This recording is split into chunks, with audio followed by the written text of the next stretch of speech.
You are looking at Julian's pronunciation guide, where we look at how to pronounce better some of the most mispronounced words in the world, like this other curious word. But how do you say what you're looking for today?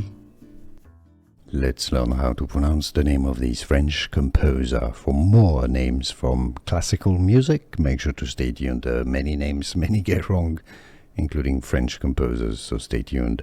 Georges. Georges, that's French for George. Georges Bizet. Bizet.